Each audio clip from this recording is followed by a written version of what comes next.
Inspire, bimbingan belajar matematika, inspirasi menuju prestasi. Kita coba akan membahas satu soal yang cukup menarik tentang penampang irisan pada satu bab di geometri ruang, ya. Yaitu soalnya begini. Ditentukan prisma A, B, C, D, E, F, G, H. Nah, saya coba gambarkan dulu. Ini adalah prisma A, B, C, D, E, F, G, H. E, F, G, H, ya. Kemudian titik P dan Q pada sisi tegak A, B, F, E. Katakanlah misalkan P-nya di sini sembarang gitu ya. Ini P, Q-nya terletak pada B, C, G, F. Katakanlah Q-nya di sini. Ini Q. Kemudian R pada sisi E, F, G, H. Oke. Jadi R-nya di sini ya, R-nya di sini. Katakanlah ini R.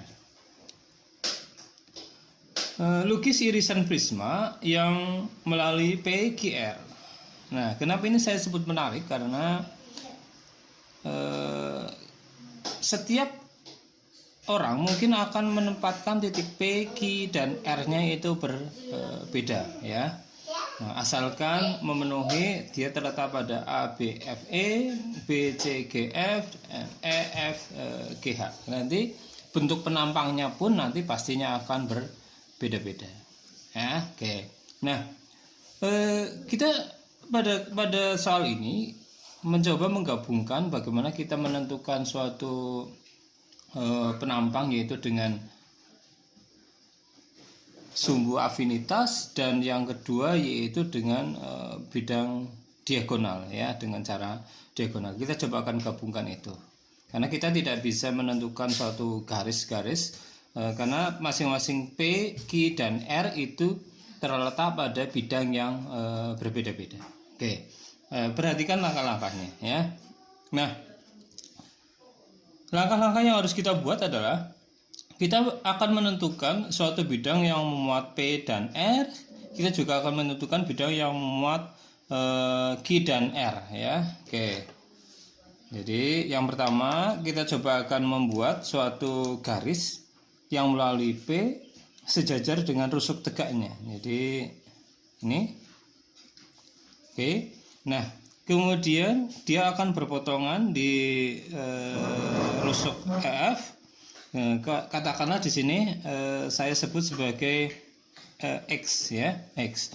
Nah, karena X itu sudah terletak pada bidang EFGH, R itu juga terletak pada bidang EFGH, maka kita coba hubungkan X ke sana, ya. Nah,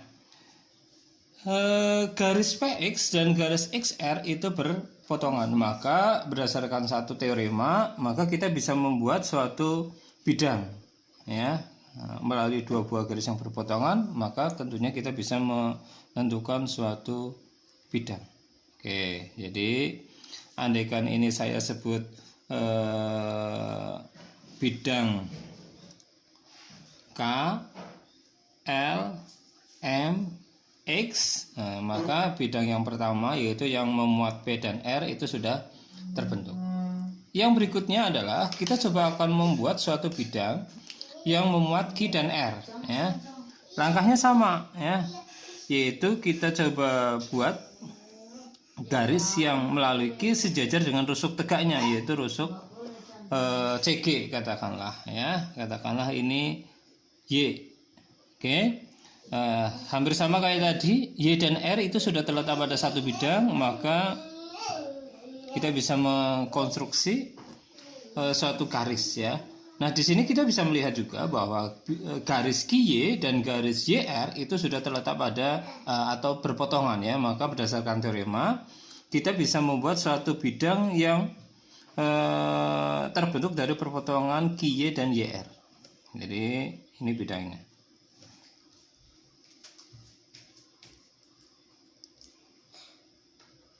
Oke. Nah, andaikan saya sebut bidangnya adalah N, O, S ya. Saya coba cari huruf-huruf yang belum terpakai, yaitu bidang yang memuat Q dan R adalah bidang N, Y, O, S. Nah, sekarang lihat kedua bidang yang barusan kita bentuk, yaitu bidang KLMX dan bidang NYOS. Nah, kedua bidang itu berpotongan, maka pasti punya yang namanya garis potong. Nah, garis potongnya adalah titik R ini dan titik ini ya. Oke, ini garis potongnya.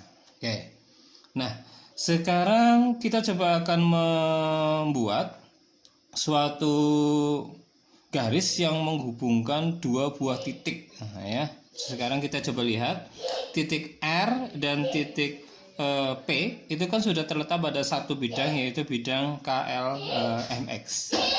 Maka kita bisa membuat suatu garis ini. Oke. Nah, garis RP itu akan berpotongan dengan perpanjangan dari LK ya. Oke. Karena terletak pada satu bidang gitu. Oke. Yang berikutnya adalah kita coba membuat suatu garis juga yang menghubungkan R ke Q. Kenapa boleh? Ya karena sudah terletak pada satu bidang. Ya, oke. Nah, kita bisa melihat bahwa garis RQ itu juga berpotongan dengan perpanjangan SN. Jadi ini. Oke. Nah, andaikan ini saya sebut titiknya adalah titik T dan U, maka kita bisa membuat suatu garis yang menghubungkan T ke U. Nah, garis TU itulah yang kita sebut suatu sumbu afinitas ya. Nah, kita bisa melihat bahwa TU itu adalah sumbu afinitas, TU itu berpotongan dengan AB di satu titik, TU juga berpotongan dengan BC di satu titik di sini ya. Oke. Nah, sekarang saya coba beri nama I sama J ya, dimana kita bisa melihat bahwa I itu sudah terletak pada bidang ABFE, sedangkan J itu sudah terletak pada bidang BCGF, di mana P itu juga sudah satu bidang dengan I, Q dan J sudah terletak pada satu bidang. Oke, nah sekarang karena sudah terletak pada satu bidang, saya coba hubungkan. Nah, dia akan berpotongan dengan rusuk AE di satu titik ya. Katakanlah W ya, katakanlah W. Kemudian yang berikutnya adalah yang J dan Q ya, J dan Q ini juga sudah terletak pada satu bidang, maka ini bisa kita hubungkan. Dia akan berpotongan dengan rusuk tegak CG di satu titik, yaitu katakanlah Z. Oke. Nah, kita sudah mendapatkan titik-titik pada beberapa rusuk, yaitu pada rusuk AB, pada rusuk BC, pada rusuk CG, pada rusuk AE ya. Tetapi kita belum bisa menghubungkan W ke R maupun Z ke R ya, karena belum terletak pada satu bidang. Nah, sekarang garis IW itu saya perpanjang, kemudian akan berpotongan dengan perpanjangan FE. Oke, di sini. Nah, dari situ kita bisa melakukan hal yang sama juga, yaitu dengan memperpanjang ini dan akan berpotongan dengan perpanjangan FG. Oke, di sini. Salah ya. Nah, sekarang andaikan ini saya sebut sebagai titik apa ya yang belum ya, katakanlah A aksen ya, A aksen ini B aksen. Nah, A aksen dan R itu sudah terletak pada satu bidang. Nah, demikian juga dengan B aksen. Maka di sini kita bisa menghubungkan, dan tentunya itu 3 titik ini kolinier ya, kolinier. Oke. Nah, dia akan berpotongan pada rusuk EH di sini, dia akan berpotongan pada rusuk GH di sini. Oke. Nah, saya coba hubungkan. Ini saya coba hubungkan. Oke. Nah, maka semua rusuknya itu sudah kita dapatkan titik-titik potongnya. Tinggal kita coba arsir ya, biar penampakannya jelas bahwa penampang yang kita butuhkan adalah ini ya. Jadi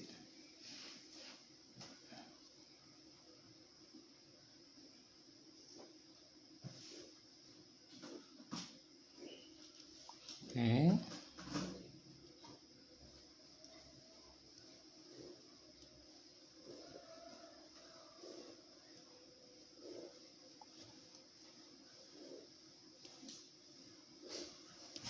Memang ini soal ini agak-agak apa ya, agak-agak susah ya, karena kita memang menggabungkan 2 cara, di mana kita menggunakan sumbu afinitas sekaligus kita menggunakan cara yang kedua, yaitu dengan diagonal. Karena memang titik-titik yang diketahui, titik P, Q, dan R itu tidak terletak pada satu bidang.